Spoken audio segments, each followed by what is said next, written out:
come together. I prostrate to the Arya triple gem. Thus did I hear at one time. The Bhagawan was dwelling on Mass of Vultures Mountain in Rajagriha, together with a great community of monks and a great community of bodhisattvas. At that time, the Bhagawan was absorbed in the concentration on the categories of phenomena called profound perception. Also at that time, the Bodhisattva Mahasattva Arya Avalokiteshvara looked upon the very practice of the profound perfection of wisdom and beheld those five aggregates also as empty of inherent nature. Then, through the power of Buddha, the Venerable Shariputra said this to the Bodhisattva Mahasattva Arya Avalokiteshvara. How should any son of the lineage train who wishes to practice the activity of the profound perfection of wisdom? He said that, and the Bodhisattva Mahasattva Arya Avalokiteshvara said this to the Venerable Shariputra. Shariputra, any son of the lineage or daughter of the lineage who wishes to practice the activity of the profound perfection of wisdom should look upon it like correctly and repeatedly beholding those five aggregates also as empty of inherent nature. Form is empty, emptiness is form. Emptiness is not other than form. Form is also not other than emptiness. In the same way, feeling, discrimination, compositional factors, and consciousness are empty. Shariputra, likewise, all phenomena are emptiness without characteristic. Unproduced, unceased, stainless, not without stain, not deficient, not fulfilled.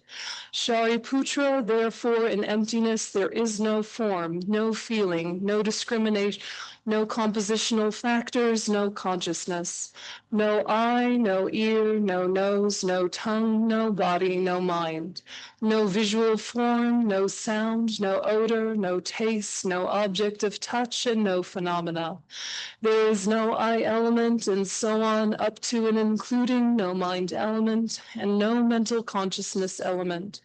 There is no ignorance, no extinction of ignorance, and so on, up to and including no aging and no extinction of aging and death.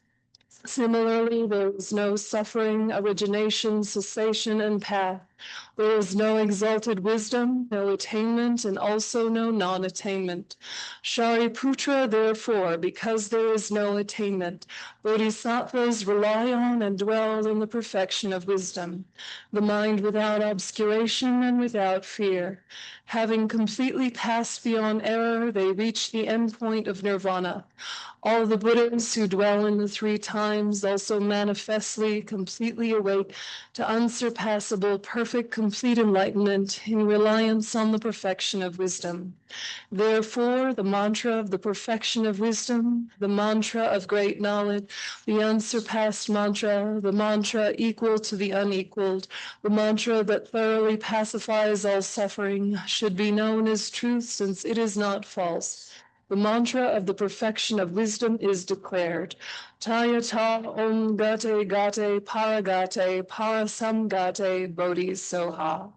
Shariputra, the Bodhisattva Mahasattva, should train in the profound perfection of wisdom like that. Then the Bhagawan arose from that concentration and commended the Bodhisattva Mahasattva Arya Avalokiteshvara, saying, well said, son of the lineage, it is like that. One should practice the profound perfection of wisdom just as you have indicated. Even the Tathagatas rejoice. The Bhagawan, having thus spoken, the Venerable Shariputra, the Bodhisattva Mahasattva Arya Avalokiteshvara, and those surrounding in their entirety, along with the world of gods, humans, asuras, and Gandharvas, were overjoyed and highly praised that spoken by the Bhagawan. Losang, Chil Ki Jun Shi Me Ton Ton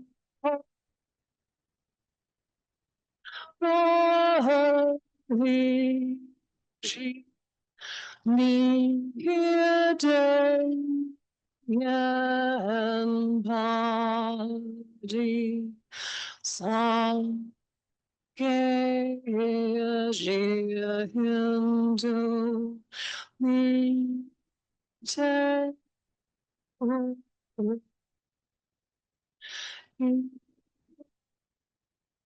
Ju Da Ji Ju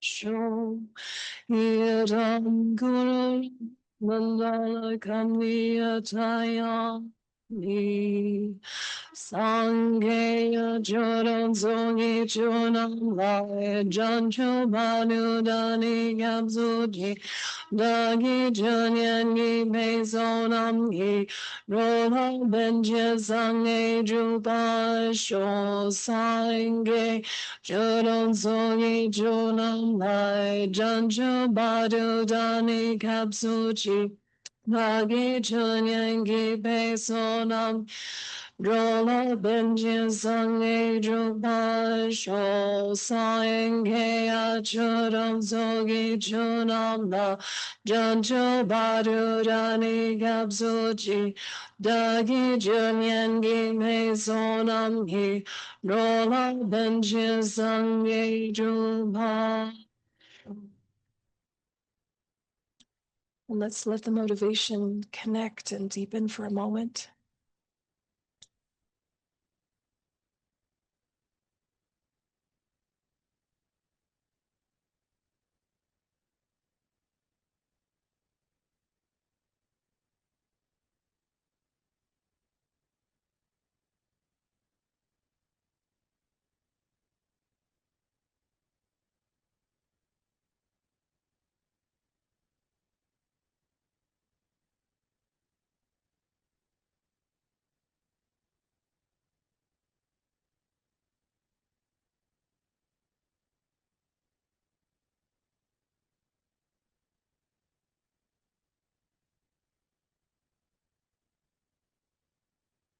Okay.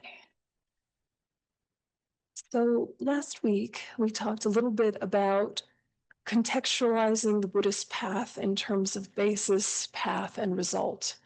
And we talked a lot about the basis and a little less about the path and the result. So the basis is the Buddhist philosophy, right? It's not necessarily asking you to do anything with this information. It's just the worldview, understanding relative truth, understanding ultimate truth. So we covered that in a fair amount of detail. And now today we're going to look a bit more at the path, the two accumulations or the two wings, which are method and wisdom. And in the Heart Sutra, this is really zoomed in on in the mantra itself, the Tayata Om Gate Gate Paragate Parasamgate Bodhisoha. The mantra really explains the path to enlightenment, but first you have to unpack it to know that. Otherwise, you're like, okay, right? So you need to kind of peel back a few layers to know what it's pointing to. And then the result of that is the two bodies or the two Buddha bodies, the form bodies, the Rupakayas, which are like Nirmanakaya, Sambhogakaya, and the truth bodies, the Dharmakayas, the Jnana Dharmakaya, and the Swabhavakakaya. So basically what we're talking about is that knowing and understanding the two truths, then you practice method and wisdom, and that results in the form body and the truth body for the benefit of yourself and for the benefit of others both. And all of this is explained in the mantra, but not explicitly, it's implicitly. And so let's start at the beginning, Prajnaparamita. So the title is technically in Sanskrit, Arya Bhagavati Prajnaparamita Hridaya Sutra. And Prajnaparamita, you see her there, she's hanging out, she's got 4 arms, why not? Prajna means wisdom or knowledge. And this sort of jna, who is anyone a Sanskrit scholar? How do we say a JN sound?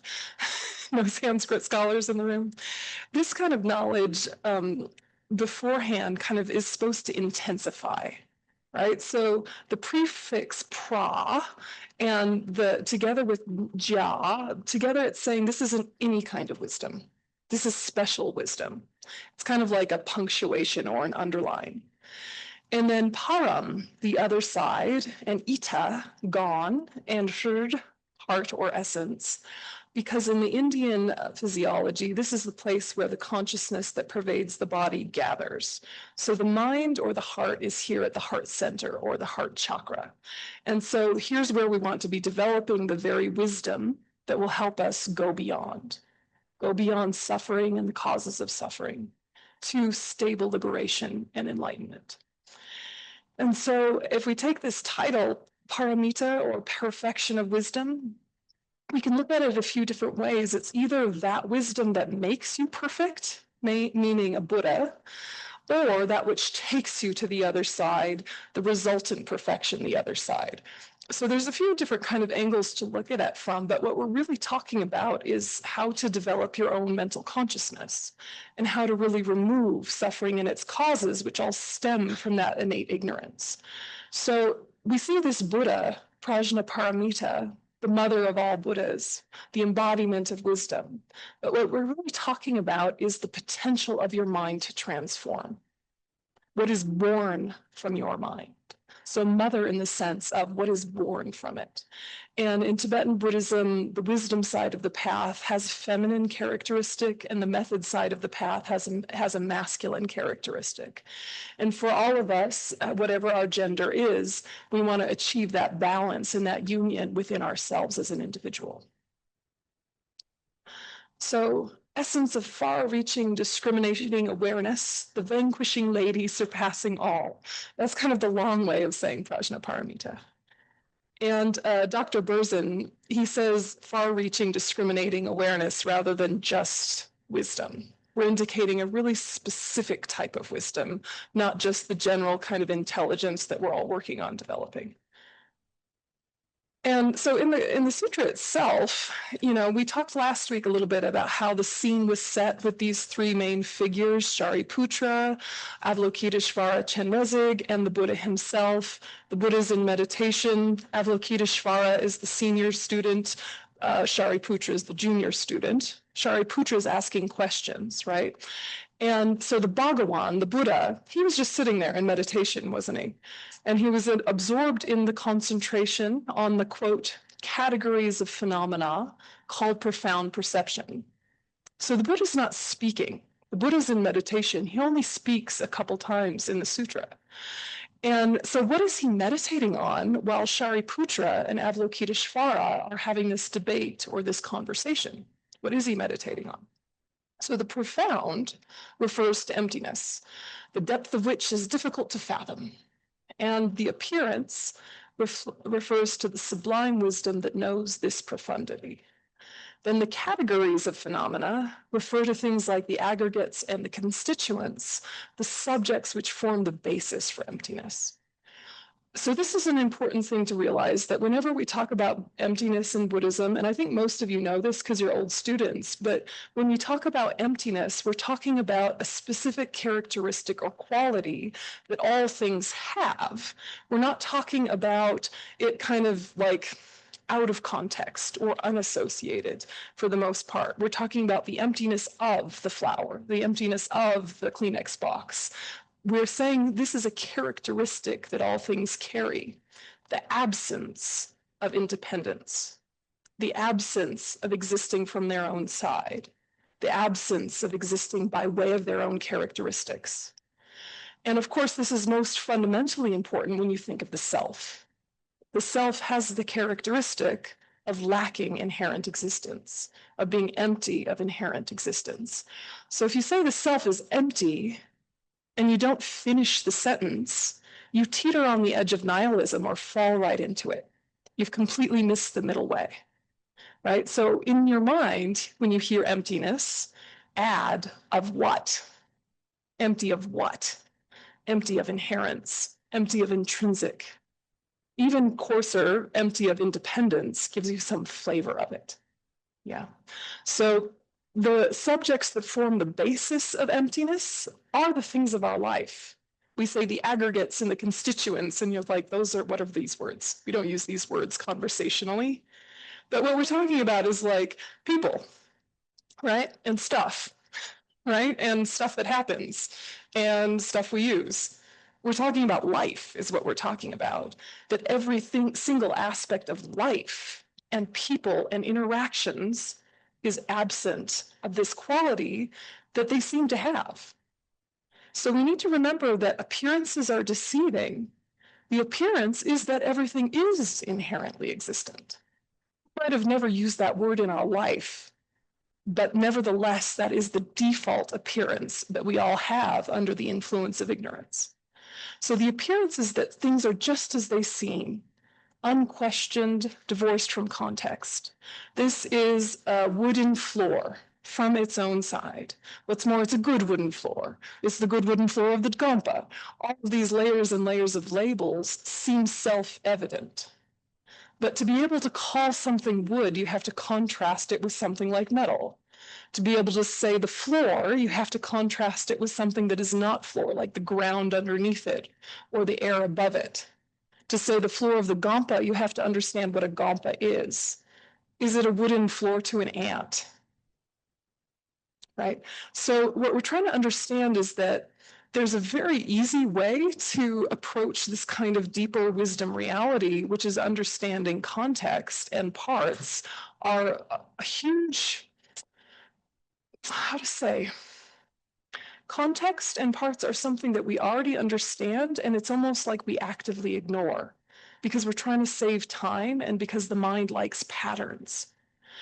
And it's not a big a deal in terms of like, this is a big room, out there is a smaller room. But when you're thinking about that's a good person, that's a bad person, that's my friend, that's my enemy, this thought is me, I am me, then questioning and appearances becomes very important, and looking at parts in context is very important. So we want to like stop taking shortcuts. We want to think, okay, let's use something low stakes, non-threatening, really easy, like this room is big. Do we agree this is a big room? Yes. Now, if we went to the Notre Dame Cathedral, is this a big room? No. It's only big in comparison, right? It's only big because the room outside of it is smaller. If you were to say to a new person, go to the big room, that's where the people sit and meditate, everyone's like, oh yeah, this is bigger than the other one. They must mean this one. But we feel like it exists from its own side as the big room, right? Divorced from context. And if we were to say, where is the room? You would say, what do you mean, where is the room, weirdo?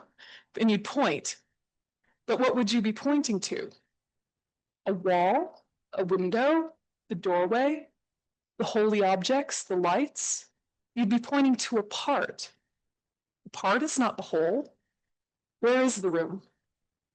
Right? And you're like, it's here. And you make a swirling motion. Like, come on, it's all the stuff together. And that all the stuff together somehow magically makes the thing. But it's not like that, is it? At what point did it become room? At what point did it become Gompa? Was there a critical moment? Take even room becoming Gompa or meditation hall. Okay, before all the holy objects were here, the people designing this room thought this is a Gompa. But I bet the architects or the builders were like, oh yeah, that place that we're building for those Buddhists, this is the big room. They weren't calling it a Gompa, right? And then you guys were like, okay, the Gompa is going to be here. What point did it magically turn into Gompa? Was it when there was exactly 10 holy objects? Exactly one holy object? A specific holy object? When all the holy objects were here and someone consecrated it? When the first meditation class happened? When the first Lama came? When was it? And you can't really point to it. And that's fairly easy to understand, right? You're smart people, right? But then what about you? Yeah? Where are you? The constituents, the parts, the context, where are you? And you point to the body. The body too, you're pointing to a part. The shoulder is not the body. And you're like, oh, okay, but I found a shoulder there. I found something solid, that's a shoulder. And you're like, is it? That's the shoulder blade, that's the socket, that's the space, that's the tendons. Anything you point to, you label independence upon parts, independence upon a mind being able to label it. Do you agree? And what about good person, bad person? Seems self-evident. What about, I am a good practitioner, I am a bad practitioner? Seems self-evident. Similarly, context, contrast, parts. So if you can live in a more spacious way and stop doing the shortcut of things exist in the way they appear and challenge appearances a little bit, particularly when there's an affliction present, when there's a negative state of mind, when there's a klesha present, and ask, what is the story I believe in so solidly? What is the context for this story? What is this in contrast to? What are the parts of it? What are the chapters of it? How did I come to this conclusion? And then as soon as you name your conclusion and you're like, yeah, but the conclusion's self-evident. Anyone would come to this conclusion if they saw the story, the parts, the context. True? Have you had an event with a friend and then talked about it afterwards and realized you had two completely different experiences of the quote same event? So you're trying to get some space in all of the stories because you will suffer less and you will cause less trouble. Right? You will be nicer to each other if you're not so concrete about these stories. You will be nicer to yourself if you're not so concrete about these stories. And there's far more potential to access the potentiality of your mind and to change it for the good. If you double down on the belief of yourself as your mental habits, you're going to be like that forever. If you acknowledge the fact that your mind lacks inherent existence, you can tweak it, you can change it, you can bring it to enlightenment and perfection.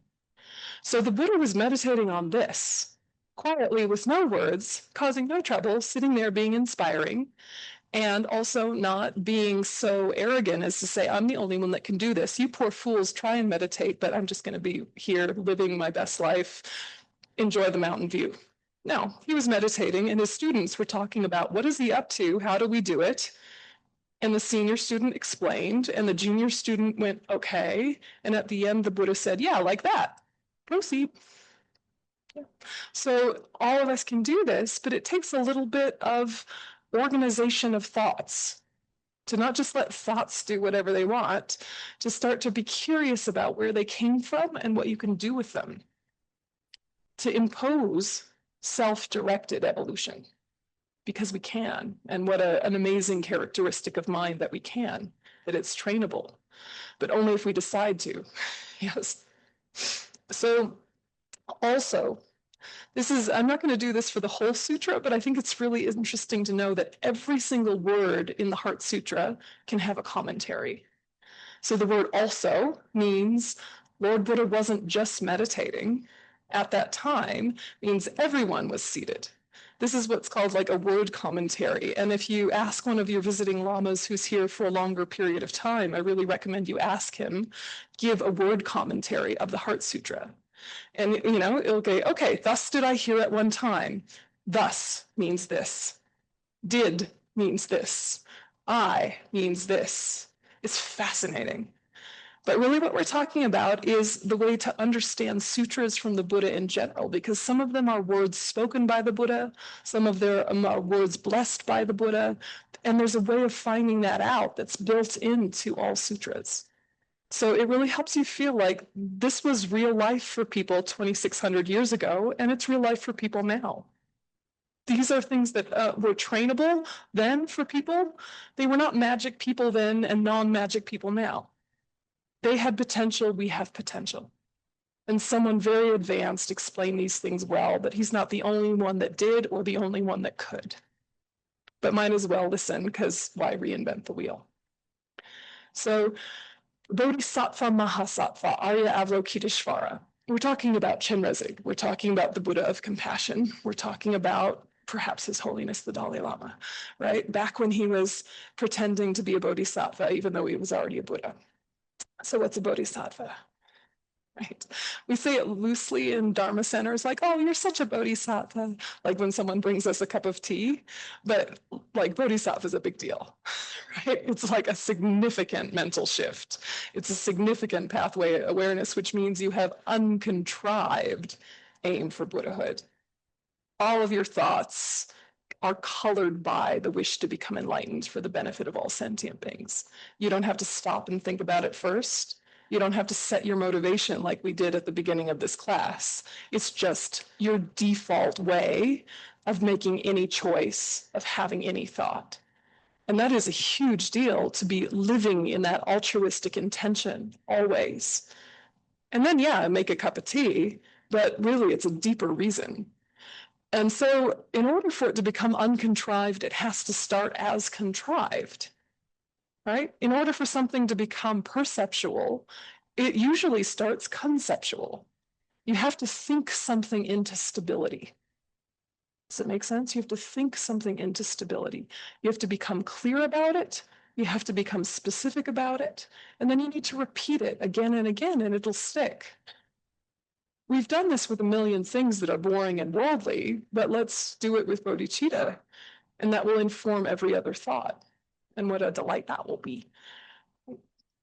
So there is a question. Just some nice tidiness from the group. Okay, some people will have to leave and they don't want us to be offended if they leave. Okay. All right, so Mahasattva, to emphasize placing all beings in enlightenment, great beings. Similarly, he wants to fulfill all other beings' goals, Buddhahood for all other beings' sake. So a bodhisattva wants to become a Buddha, and we have to understand that implicit in that explanation is they want everyone else to become a Buddha too. So they're going to act as the best possible condition they can be for others to awaken. And Arya, so we say the Bodhisattva, Mahasattva, Arya Avalokiteshvara. Arya means someone who's realized emptiness directly. Yeah. And so Chenrezig in this case, or Avalokiteshvara in this case, was considered a 10th ground Bodhisattva, or showing the aspect of being at that level, which means like this close to Buddhahood. Yeah, at the very, very end. And Avalokiteshvara, the Avalokita part means one who looks down, not in the sense of being arrogant or proud, but in the sense of like holding everyone dear in his compassionate gaze. And maybe you've seen, this is four-arm Chenrezig in the image here, but you've probably seen pictures of thousand-arm Chenrezig where he has an eye in the palm of every hand, seeing the suffering of every single sentient being. And so he's looking down in the sense of holding all sentient beings dear. And Ishvara means capable one. So in Tibetan, it's Chenrezig. In Sanskrit, it's Avalokiteshvara. In the Chinese traditions, we sometimes say Kuan Yin, but sometimes Tara is Kuan Yin. But anyway, if you see Kuan Yin, all versions of Buddhism have some word for this Buddha of compassion. And so the Buddha was looking at the practice of the profound perfection of wisdom, meditation on the emptiness of inherent existence, or the practice of the profound, depending on your translator. And this is actually saying more than he was just meditating. He was meditating in this really specific way. We talk in the Lamrim tradition of the profound view, which comes from Manjushri through Atisha, and the extensive activity, which comes from Maitreya through Asanga. And usually we talk about those like method and wisdom sides of the path coming together with like Lama Tsongkhapa, who then explains everything.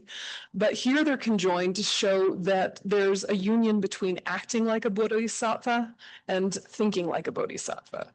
So they're coming together, the profound view and the extensive activity or the extensive deeds. Method and wisdom are present simultaneously, even though the emphasis is wisdom. So we talked about this a little bit last week, but how do you meditate on emptiness? Look there in the blue, correctly and repeatedly. Behold those 5 aggregates empty of inherent nature. Correctly and repeatedly. So if you don't know how to meditate on emptiness, look at, okay, what's the correct understanding of the view? And then repeat it. We tend to overthink it, but actually you just need to get really clear on the philosophy of this whole worldview and then repeat it, and it will change you for the good. But really, the change will be that it releases you from negative thought patterns. So those 5 aggregates were the first part to start meditating on. So there's different categories that form the basis of your meditation on emptiness. The first one is the 5 aggregates, the skandhas. And we start with form, and we did form last week. And Form is empty, emptiness is form is a very famous phrase from the Heart Sutra. And in our meditation, we looked at this quote from His Holiness, which helps us understand how to do it with any topic. We could say form is empty, emptiness is form. Feeling is emptiness, emptiness is feeling. Discrimination is emptiness, emptiness is discrimination. And we could go through the aggregates one by one with this same analysis. And here's what's being invited for us to do, actually. So His Holiness explains, form is emptiness, means that the final nature of a form is its natural lack of inherent existence because they are dependent arisings. They are empty of an independent, self-powered entity. That emptiness is form means that this natural lack of inherent existence makes possible the forms which are established from it, independence upon conditions. Since forms are the basis of emptiness, emptiness is form. Forms appear as like reflections of emptiness. And then Thich Nhat Hanh puts it poetically, right? Form is the wave, emptiness is the water. Form is the wave, emptiness is the water. It really does give you an immediate kind of mental impression, doesn't it? Is there a difference between waves and water? Yes and no. Yes and no. So too, relative truth, ultimate truth. Yes and no. Okay. So Tsoknyi Rinpoche explains in terms of this whole zero thing, which usually leads us to nihilism. But when Buddhists talk about emptiness as the basis of our being, we don't mean that who or what we are is nothing. A zero, a point of view that can give way to a kind of cynicism. The actual teaching on emptiness implies an infinitely open space that allows for anything to appear, change, appear, and reappear. So the basic meaning of emptiness is openness or potential. At the basic level of our being, we are empty of definable characteristics. Okay. And then it goes on to talk about like the categories of phenomena, which are the 12 sources and the 18th constituents, basically things like earth, water, fire, wind, etc., etc., etc., wind, bile, all the things, right? And then it goes on to say, actually, guess what else is empty? No suffering, origination, cessation, and path, meaning the Four Noble Truths. And for me, I don't know about you, but I have a great fear of fundamentalism. Right? I have a great fear of evangelical fundamentalist thinking in any religion, my own included. And the fact that they say, okay, Four Noble Truths, like the heart of the Buddhist path, are also empty of inherent nature, huge relief. No fundamentalism here. It goes on to say the 12 links of dependent arising, also empty of inherent existence. Everything empty of inherent existence. There's not like some special feature that's like, oh, but this is inherent. This is the real truth. It's like, well, everything exists in context. Everything. Including our own path, including our own teacher, including our own essential teachings. Look at all of it, pull it all apart. It will not be damaged by your analysis. It will not be damaged by your doubt. Actually, those things will be the way to wisdom.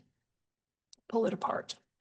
So it can be reassuring to look at it in this way and to understand it in this way, that to say there is no suffering doesn't mean there is no suffering. It means there's no inherently existent suffering. To say there is no origin doesn't mean there's no origin. It means there's no inherently existent origin. Similarly, no eye, no ear, no nose, no tongue, no body, your mind, but you're like, but there is, right?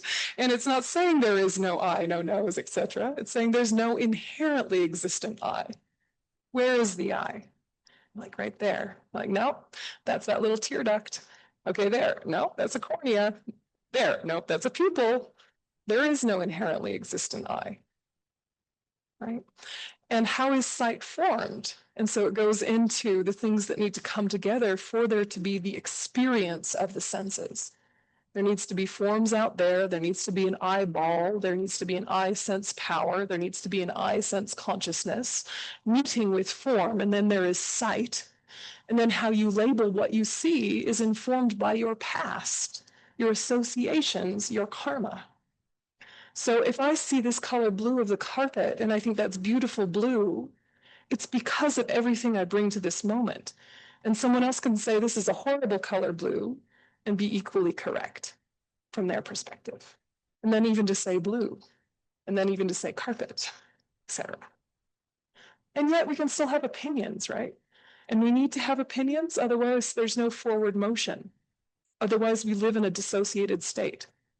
So you're training yourself in landing on all of your stories and opinions lightly and gently, understanding they exist within context, are subject to change, can be transformed. Questions so far before we go to the mantra and then the meditation?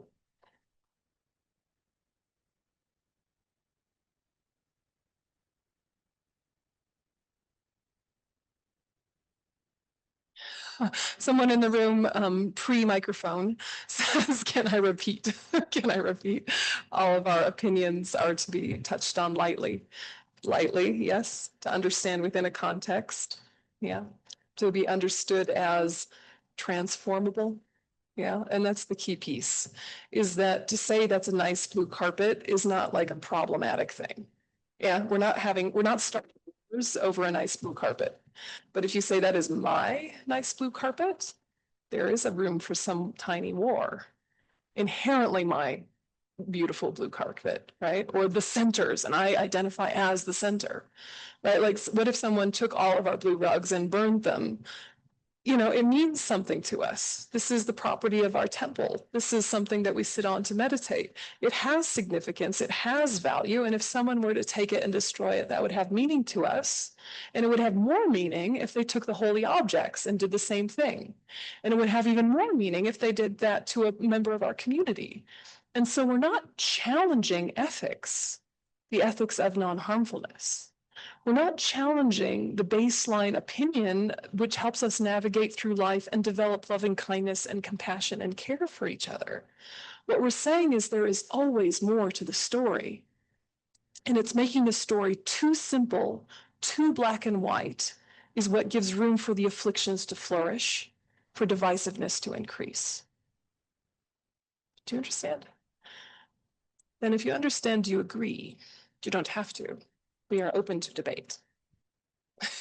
We encourage debate. Yeah, so I don't know, your neighbor starts dumping their trash over your fence. Annoying, yes? You can say that. You're allowed. Be like, no, I can't say it's annoying because it doesn't exist from its own side. You're allowed. Right?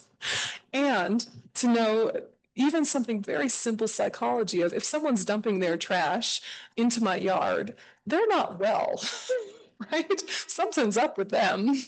Right? And even if their story is, I don't like you, I want you to move, I'm going to make your life miserable by putting my trash in your yard and hope that you get the hint that I don't like you and want you to move.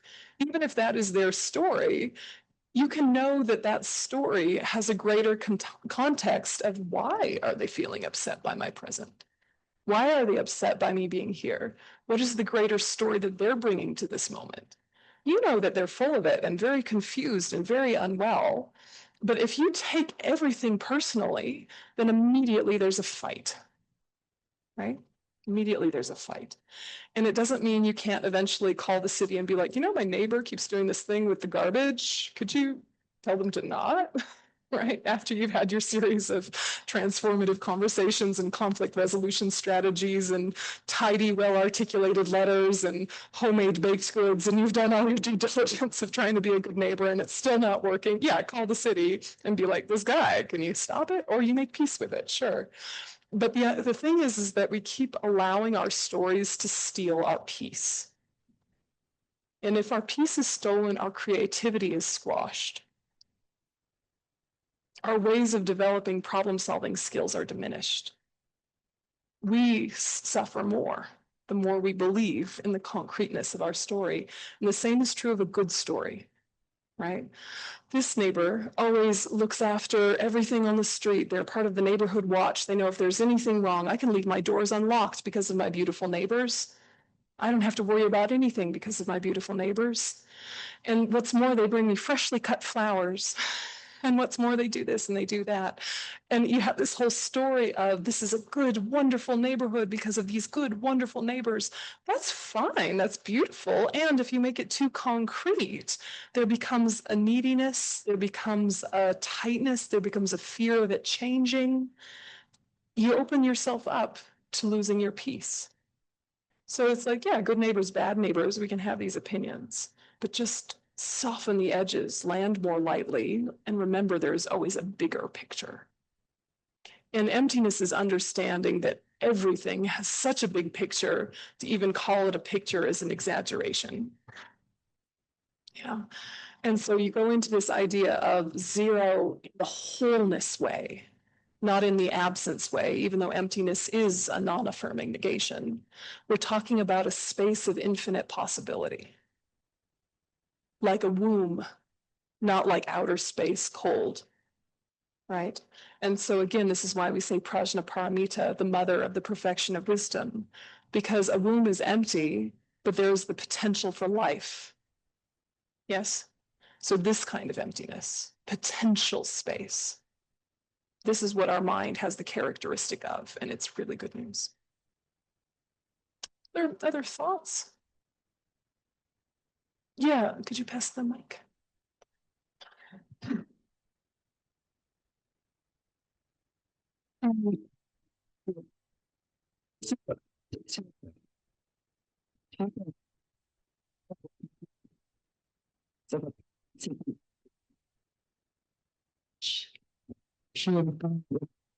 How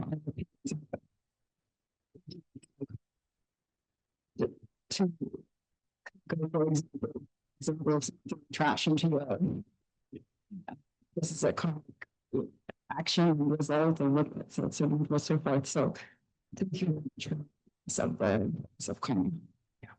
Yeah, yeah, you're welcome. And you know, I think most of you know this already, but it must be said anytime karma comes up, it must be said that karma is not fate. Yes, karma is not fate, is not destiny, is not punishment, is not reward. We know this. Yes, we know this. Yeah, I'm seeing some people going, oh, wait, oh crap, okay. And most of you are like, yeah, good, okay. Okay, okay. We're talking about cause and effect, not punishment and reward. And it is not inevitable, but it will be without something to address it, right? So say you were the trash neighbor, right? Eons ago, you were the neighbor of trash giving. Yeah, you've created the cause for trash to come to your yard. And in all of the intervening lifetimes, you might have done actions of great development and become a really nice neighbor.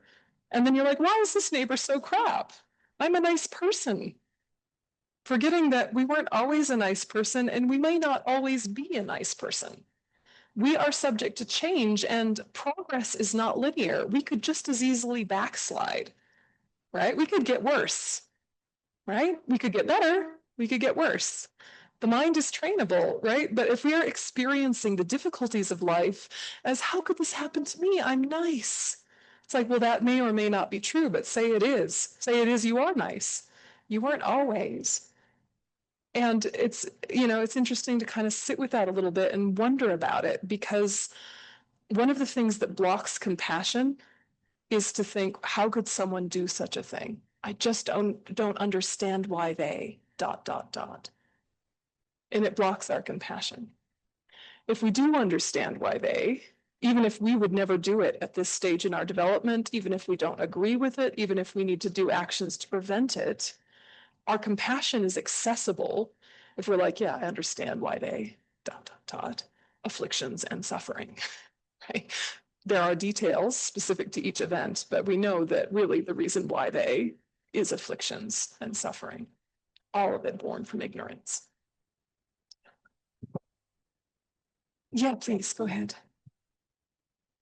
Okay, I don't want to go down a deep rabbit hole here, but is there anything that is not devoid of inherent existence? For example, karma, does that inherently exist? No. The Zoomers were asking me to repeat the question because the audio is a little garbled. He was asking, is there anything that's not empty? Yeah. And no, everything is empty. Even emptiness is empty. Yeah, everything is empty of inherent existence because it dependently arises. because it dependently arises, even karma. And, you know, you're pointing to kind of the crux of the conundrum, right? Which is, how can karma, cause and effect, exist? How can the ethics of non-harmfulness and, you know, being able to say, here are the 10 non-virtues and here are the 10 virtues and here's how I practice.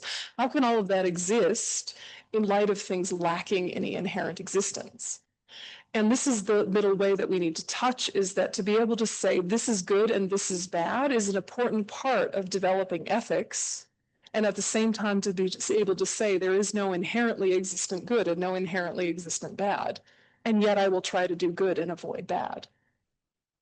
It becomes a conundrum philosophically, but in real time, in daily life, what you're trying to do is just make an educated guess while knowing that, because it will stop you over-identifying with good actions and bad actions, right? So say you lost your cool and you said something really critical to a family member, really harsh, really critical, really judgmental, but true, right? Have we ever done that? Right? And it hurt their feelings, right? It did, it hurt their feelings. And if you meant to hurt their feelings, that's negative karma. You should purify it. And also you should apologize, sure. But was it bad in and of itself? Maybe yes, maybe no, maybe contextually, maybe, but like sometimes the hard, brutal truth winds up being the thing that helps us change behavior. And sometimes the hard, brutal truth is the thing that separates us and makes a relationship break. You know, so to say good or bad, it's not so simple. But you ask yourself, what was my motivation? Do I need to purify or not? Was I trying to speak an honest truth and I didn't do it skillfully, but my heart was, I care about you, I want to tell you this? Or was it, you are driving me crazy and I'm going to wound you with this? You're the one that's the witness of whether it was motivated correctly or not. But the impact is far more complex. Yeah, could you pass the mic back? Oh, you've got it. Go ahead. In terms of understanding emptiness in an everyday, real life way, what has arisen for me is the rest, the idea of the rest. And we've all experienced music. And when we think about the dependent origination, there can't be silence in the absence of the relationship to the environment. But the rest is what makes everything possible. And that's your teaching this morning has helped me connect deeper to that idea. Instead of seeing it as nihilism, we're seeing it as something else. I see it as, again, as you've pointed to, as potential. But who can be against the rest, you know? And when you say rest, you mean like Physical rest. physical rest. Yeah, it's like a pregnant pause. Yeah, it's a pregnant pause. It's not like just nothing, even though it's silence. Yeah, that's an interesting frame. That's an interesting frame. Yes, nice food for thought there. I like it. Yeah, please go ahead. So,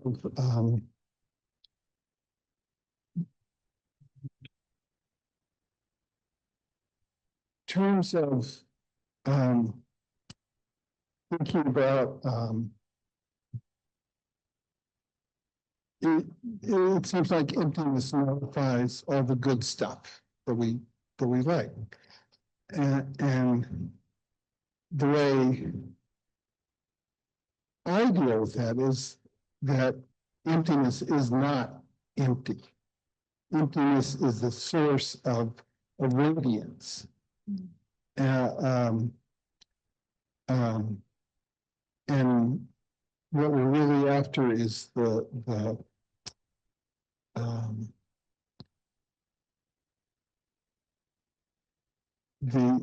notion that is conjured to empty words, which but getting rid of everything doesn't really happen. It's radiance. That's what I. You guys are making really important points. Emptiness is empty, and it does seem that emptiness nullifies joy, happiness, good stuff. Actually, what it nullifies is attachment, right? And aversion. You can still be like, I feel delight, I feel happiness. You're not giving all the credit to the story. I mean, take music as an example. We might think your favorite song, your very favorite song, the song you could listen to 100 times, if you were forced to listen to it all day, every day, for years on end, it would cease giving you that joy. Yeah, it would. But you can say, I love this song, it brings me joy. It does, but not from its own side, not divorced from context, but still enjoy it. You know, it's kind of like everything's on an 8-track player and it's going to run out of juice. Remember 8 tracks? Remember? Right? Right? Like, it's kind of like you can play it a lot, but eventually it's going to stop working. Right? And that doesn't mean that everything's going to stop giving you happiness. No, it's just you have to keep fueling the tank with positive states of mind, with positive karma, and stop giving the credit to the condition that ripens the karma. Because if you had incredible good karma, incredible merit, you could listen to one song for 1,000 years, all day, every day, and it could continue to give you happiness the whole time, but not because of the quality of the song. It would be because of the quality of your merit. Do you understand? So emptiness does not negate joy. It kills attachment. Emptiness does not kill your ability to say this is inappropriate or unacceptable or injustice. You can still say that, but it kills the anger and the agitation that accompanies it. And this is where we want to act from, right? Like if we think about the other side, not happiness, but suffering, and things that cause suffering or things that harm others, we want to be able to act from peace, not from anger. But we're so used to needing anger to get us motivated. You know, if you've ever worked with activist communities, you know, if you're not angry, you're not paying attention. And it's like, well, anger is understandable, anger is natural, but it is not necessary. And if a cause is truly vital to you, it is too important to lose it with anger. It is too important. And also it will burn you out, right? And we probably all know some burnt out activists who had the best hearts in the world and beautiful vision, but the anger fatigues you. Negative states of mind make you weary, right? It's the tension of, I don't want this, I do need this, I do, I don't, more of this, less of that, more of this, less of that, push, pull, which is belief in the appearances of inherent existence. This is why we're tired. Yeah. Release the story, you can still act. We're just not used to it. It feels weird to be, oh, okay, I see a series of injustices. I feel very peaceful. Now I'm going to act. It's weird, right? That's not how we're trained, right? But you can have passionate peace, activated peace, energetic peace. And then whatever actions you do don't have that like whip round effect of the circle of violence continuing forever. You know, I mean, we probably all have some experience of, I did a passionate action to remedy an injustice, and then later it came around and bit me in the bum because it destroyed relationships or it caused distrust or paranoia or whatever. But, you know, I mean, I remember when I lived in the Middle East, I lived in the Middle East for half the year for about 7 years. And it's funny how much folks in the Middle East don't see how they're just keeping the wheel going. Right? It's just victim, perpetrator, victim, perpetrator, victim, perpetrator. And they just take turns being the victim and being the perpetrator, but they always feel like the main character. And us from a distance can be like, could you guys stop? Can you just share? Could you just chill out? You know, we read the news about the Middle East and we have all sorts of judgments about it would be so easy if you just learned to share. But then what do we do here? Right? What do we do here in the United States, where the story is equally complicated, equally destructive, and maybe some of the characters are more solidly the bad guys, sure, but not from their own side, right? So it does become a fascinating exercise to say, I need to act from peace, not anger, because peace is sustainable. Peace is effective, peace is creative.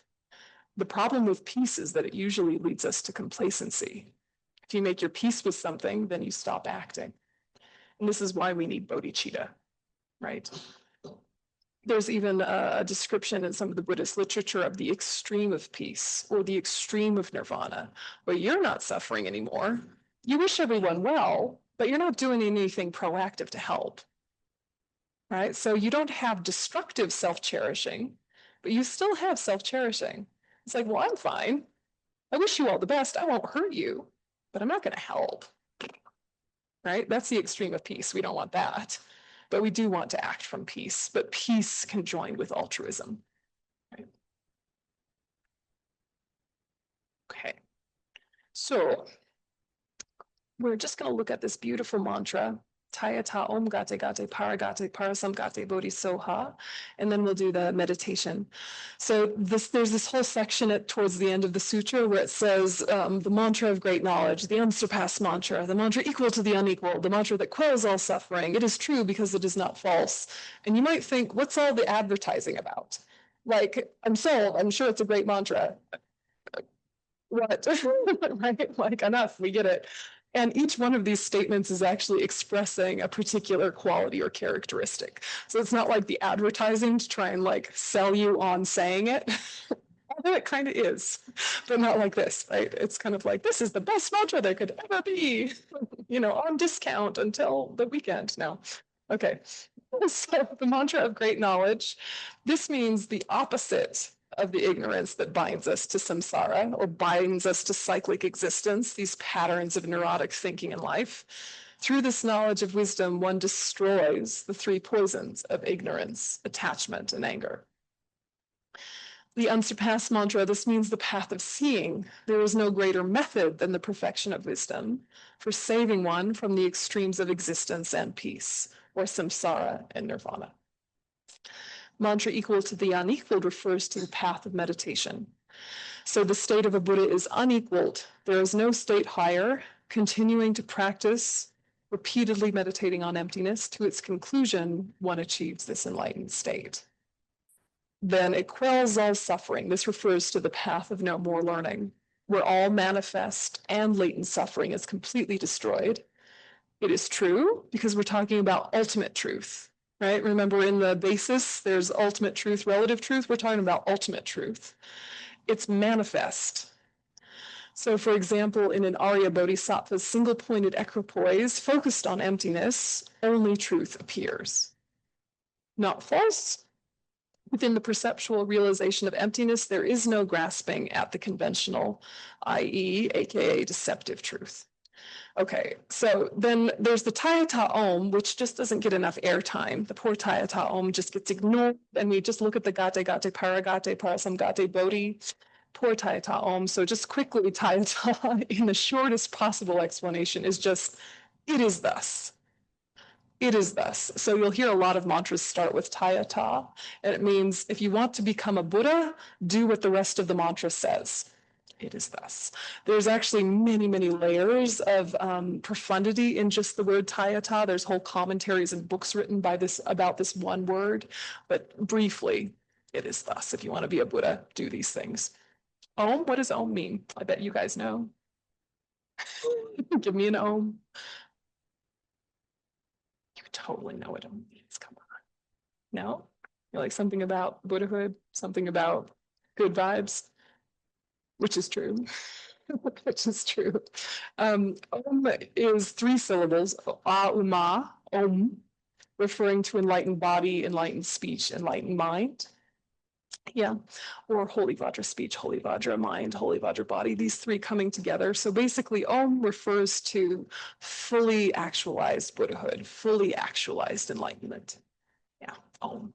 In the Hindu tradition, it means slightly something different, but it's along similar lines. So then we got the gates.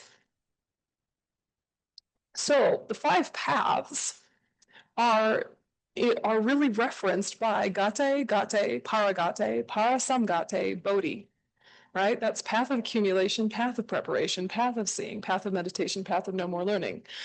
And so this is basically saying, here are the developmental stages for becoming awakened. It's not all in one moment. It's a process, but it's a process that's pretty definable. And it's a process that your own mind goes through. So if we look at the first one, the path of accumulation, Gate number one, of course, roughly we could say go, go, go beyond, go completely beyond, so be it. Yes, that's what it means. But really what it means is the first go is the path of accumulation. You're accumulating momentum, right? You're accumulating merit. You're accumulating what you need for a realization. You're gathering thoughts, right? You're thinking things on purpose and clearly again and again. What are you accumulating? Merit and wisdom. Yes, accumulation. To actually achieve the path of accumulation, it's helpful to use the Berzin translation, which is pathway awareness. In psychology, you might call it like a cognitive shift, right? Or if you think about your memories, it might be from when you move from learner to expert, or like when you are learning to ride a bike, when you're like playing with balance and then you've got it. That moment in time when you're like, and now I can ride a bike, right? Or you're learning to read and you repeat the alphabet again and again and again and learn words. And then like you move from Dr. Seuss to, I don't know, Gabriel Marquez. That's Spanish. That would be weird. But you know what I mean? Right? You're shifting from ABCs to something proficient. And you can build on that proficiency, but you've got it. Right? So when we're talking about a pathway awareness, it's really that something that was fabricated and contrived becomes uncontrived through practice. So the gateway to the path of accumulation is uncontrived bodhicitta and uncontrived renunciation, which means probably there are few or none of us actually on the path, right? We are all pre-path, and that is okay. And that is okay, because our bodhicitta and renunciation are not yet uncontrived. They're not yet spontaneous. They are still thoughts we have to stop and think purposefully. They're not default ways of living in the world yet. So when I say renunciation, I mean renunciation of suffering and its causes, right? Not renunciation of ice cream, right? Not renunciation of pleasure. We're talking about renunciation of suffering and its causes. It's the determination to be free from excessive belief that the external world is why you feel this way. Yeah. So when you have that uncontrived determination to be free from samsara and uncontrived bodhicitta, you have the path of accumulation. And then all your meditations are really superpowered because of the degree of focus. Right? So you're accumulating all of this momentum, all of this energy to be able to actually be cooking with gas, right? For the rest of your path, right? Technical term, cooking with gas? No. Okay. So first gate, you're accumulating merit. Second gate, path of preparation or path of joining, depending on your translator. Here you're preparing to realize emptiness. So here's where you're really getting your concentration very perfected. Yeah, you're working on calm abiding, shine, shamatha, right? You're working on that really well because you need it to bring together with your analysis. Right now, if we try to bring our analysis together with our single pointedness, it's at the cost of one or the other, right? We start to analyze and then our single pointedness shakes. Yeah, what we need is such stable shine, calm abiding, that we can bring analysis to it and they support each other. And we want this particularly related to the wisdom realizing emptiness. Okay, so when you bring calm abiding and special insight together, focused on the emptiness of inherent existence, you have this path of preparation, which is the conceptual realization of emptiness. So you've really broken the spell. Things are appearing to you as inherent existent, but you do not believe it. You do not believe it. You know that your appearances are selling you a bill of goods, right? That they're lying to you. You know that, but it's still conceptual. When you repeat that, calm abiding, special insight, focused on emptiness, conceptually, again and again, eventually it becomes perceptual, becomes direct. And when it becomes perceptual and direct, that is the path of seeing. Then you are an Arya being. And still as an Arya being, you only actually see emptiness or see ultimate truth while you're in meditation. And then outside of meditation, things still appear to exist inherently, but your belief is even further gone. And because of that, you do not cause any trouble. right? You do not get yourself all worked up. You do not get all afflicted and crazy. You don't get mean. You don't get harsh. You might still make mistakes, but they're not the same kind of mistakes you used to make. And your baseline happiness is very stable. Yeah. The karma you create is fundamentally different once you're an Arya being. And here is like maximum purification. Once you have achieved the path of seeing, it's like you're taking a blowtorch to all of your negative karmic seeds. At our level, we can purify our negative karma. We don't have to experience the results of our negative karma. We don't have to if we purify it in time. Vajrasattva practice, meditation on emptiness, even at our level, lots of strategies for purification. But when you've realized emptiness directly, it's not like one by one, purify seed by seed. You're just like, all of you lack inherent existence. Done, right?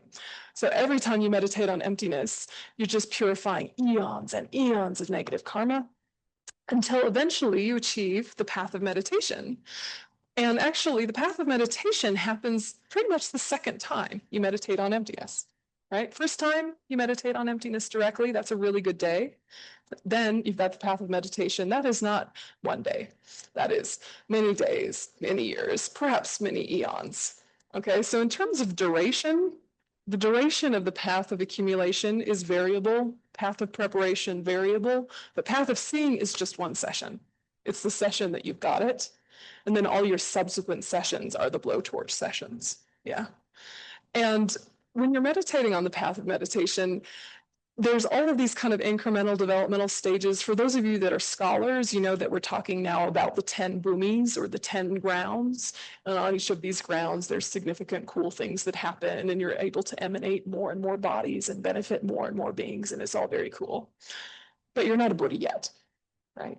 When you've completely purified all of your negative karma and you've completely developed the method side of the path, your loving kindness, your compassion, your bodhicitta to its utmost extent, then you realize the path of no more learning, and that's Buddhahood. So we are a student until we are a Buddha. That's kind of nice, right? Lifetime learners, lifetimes learners, right? Yeah, so here we get all of the bodies of a Buddha once you've achieved the path of no more learning, right? You have your emanation bodies and enjoyment bodies and wisdom bodies and all the things. And all of that is very interesting. But at the end of the day, you're causing no trouble and you're really, really useful. And you're happy all the time. And that is putting it in very simplistic terms. But your mind's potential has finally been actualized. And it means that all of the people that you've had strong connection with over lifetimes get immediate benefit from you in such a direct way. Right now, the benefit we receive from Buddhas is sometimes diffused because we don't have as strong a karma with these beings who have become enlightened. But we have strong karma with one another. And if any one of us became a Buddha, the whole rest of the room would benefit so much. Just like when the Buddha became enlightened, the first people to really get the benefit were like his 5 best friends, right?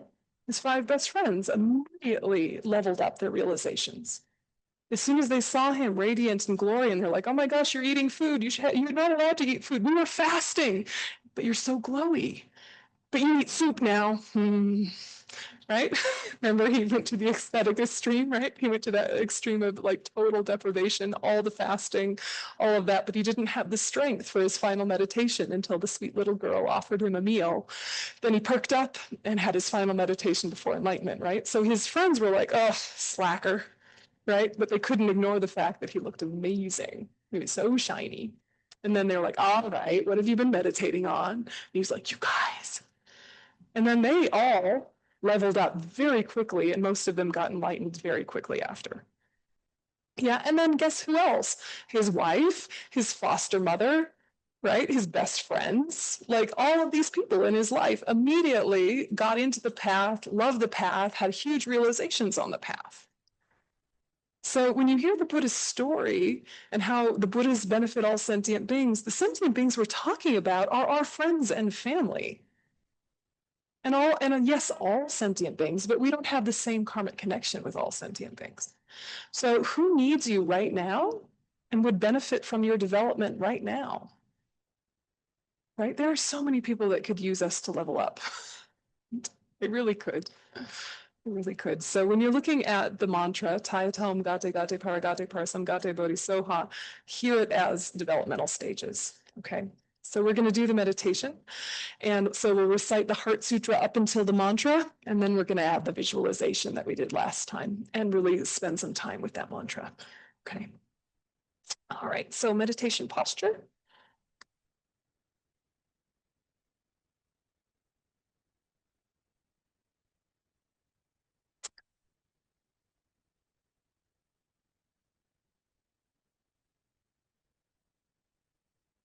I prostrate to the Arya Triple Gem.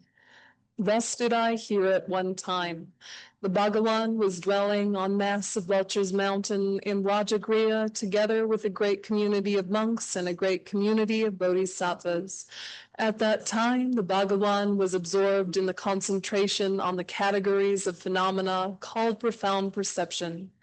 Also at that time, the Bodhisattva Mahasattva Arya Avalokiteshvara looked upon the very practice of the profound perfection of wisdom and beheld those five aggregates also as empty of inherent nature.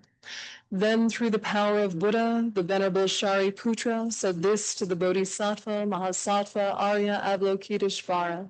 How should any son of the lineage train who wishes to practice the activity of the profound perfection of wisdom? He said that, and the Bodhisattva Mahasattva Arya Avalokiteshvara said this to the Venerable Shariputra. Shariputra, any son of the lineage or daughter of the lineage who wishes to practice the activity of the profound perfection of wisdom should look upon it like this, correctly and repeatedly beholding those five aggregates also as empty of inherent nature. Form is empty, emptiness is form. Emptiness is not other than form. Form is also not other than emptiness. In the same way, feeling, discrimination, compositional factors, and consciousness are empty. Shariputra, likewise, all phenomena are emptiness without characteristic, unproduced, unceased, stainless, not without stain, not deficient, not fulfilled. Shariputra, therefore, in emptiness, there is no form, no feeling, no discrimination, no compositional factors, no consciousness, no eye, no ear, no nose, no tongue, no body, no mind, no visual form, no sound, no odor, no taste, no object of touch, and no phenomena. There is no I element, and so on, up to and including no mind element, and no mental consciousness element. There is no ignorance, no extinction of ignorance, and so on, up to and including no aging and death, and no extinction of aging and death. Similarly, there is no suffering, origination, cessation, and path. There is no exalted wisdom, no attainment, and also no non-attainment. Shariputra, therefore, because there is no attainment, bodhisattvas rely on and dwell in the perfection of wisdom, the mind without obscuration and without fear. Having completely passed beyond error, they reach the end point of nirvana. All the Buddhas who dwell in the three times also manifestly, completely awake to unsurpassable, perfect, complete enlightenment in reliance on the perfection of wisdom. Therefore, the mantra of the perfection of wisdom, the mantra of great knowledge, the unsurpassed mantra, the mantra equal to the unequaled, the mantra that thoroughly pacifies all suffering, should be known as truth since it is not false. The mantra of the perfection of wisdom is declared. Taya ta om gate gate paragate parasam gate bodhi so.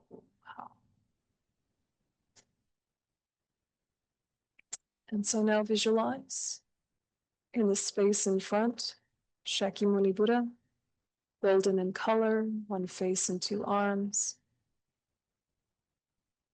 And connect with him as the embodiment and representative of your own outer and inner refuge. Palpably present, whether he appears clearly or not.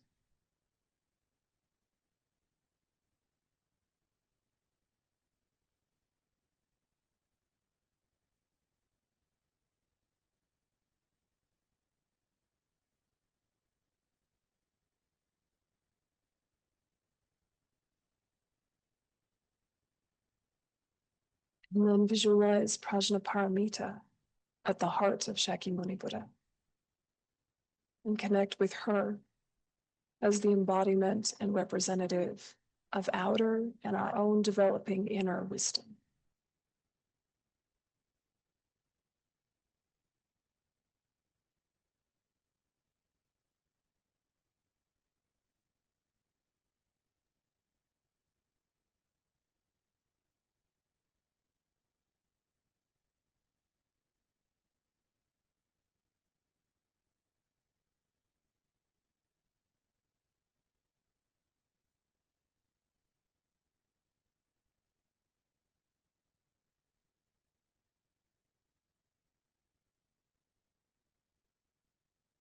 And at her heart, visualize the syllable ah. Surrounding this is the Heart Sutra mantra. Tayatam gate gate paragate parasam gate bodhisattva.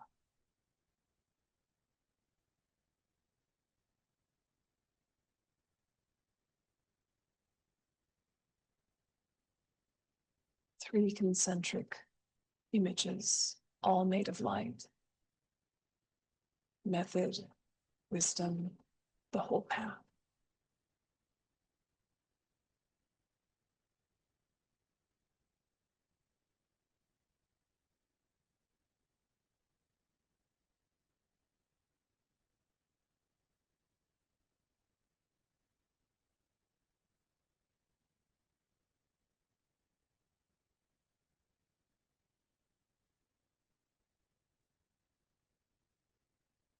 With awareness of those three,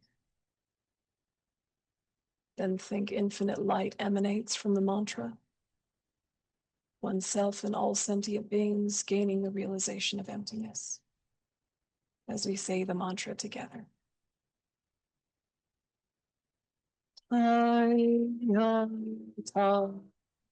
Gate Gate Hare Gate Hare Samgate Bodhi So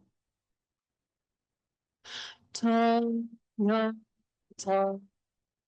Gate Gate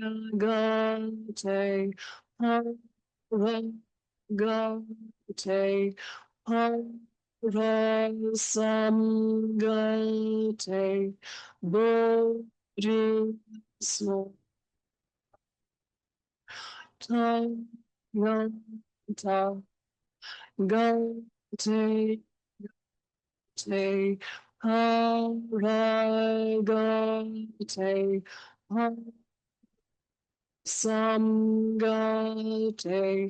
Bodhi So Tanyata Gate Gate Hare Gate Samgate Bodhi So Tanyata Gate Gate Ragate Parasamgate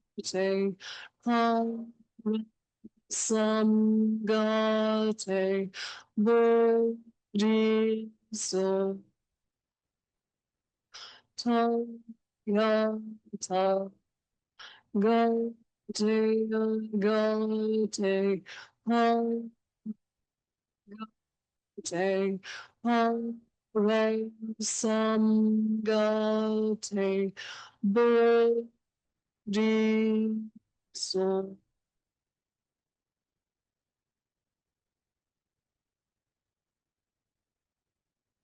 You can continue the mantra under your breath, together with the visualization.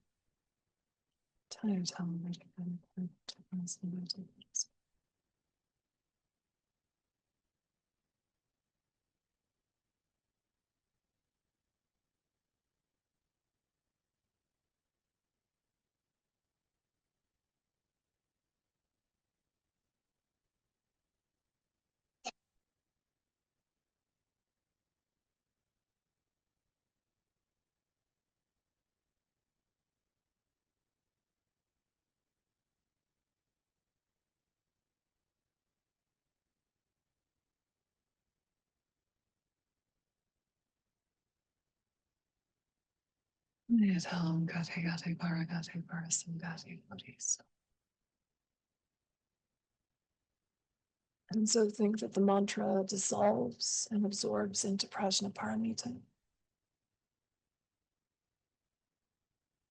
who dissolves and absorbs into Shakyamuni Buddha,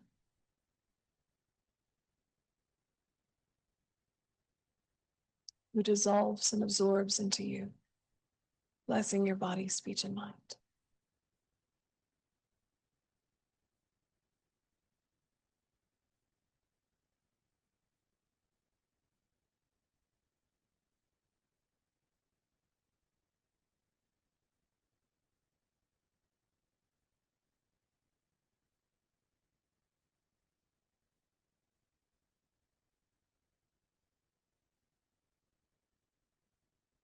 Continuing, Shariputra, the Bodhisattva Mahasattva, should train in the profound perfection of wisdom like that. Then the Bhagavan arose from that concentration and commended the Bodhisattva Mahasattva Arya Avalokiteshvara, saying, well said, son of the lineage, it is like that, it is like that. One should practice the profound perfection of wisdom, just as you have indicated. Even the Tathagatas rejoice. The Bhagavan, having thus spoken, the Venerable Sharivati-putra, the Bodhisattva Mahasattva Arya Avalokiteshvara, and those surrounding in their entirety, along with the world of gods, humans, asuras, and Gandharvas, were overjoyed and highly praised that spoken by the Bhagavan.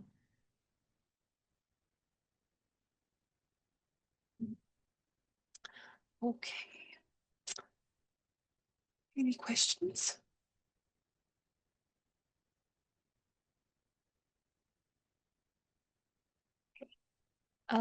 My favorite commentary is Essence of the Heart Sutra by His Holiness the Dalai Lama. So if you want to go into this sutra in more detail, that's highly recommended. There's, of course, lots and lots of beautiful commentaries to this particular text. It's so popular and famous. Happy practicing. Okay, we'll go ahead and dedicate.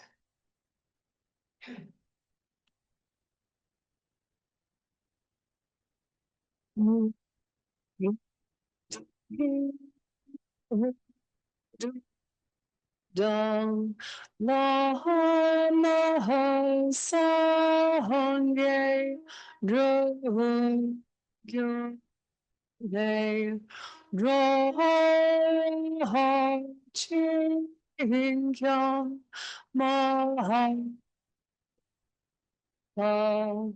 de hi sa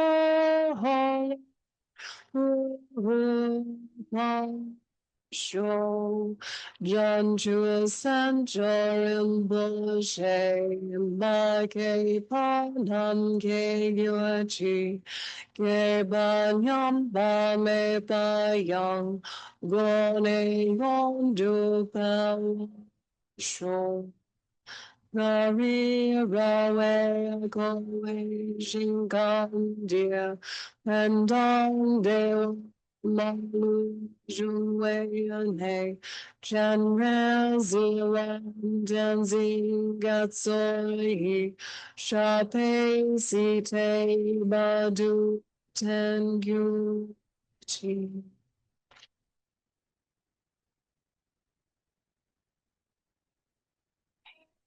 Thank you so much, everyone, and happy practicing.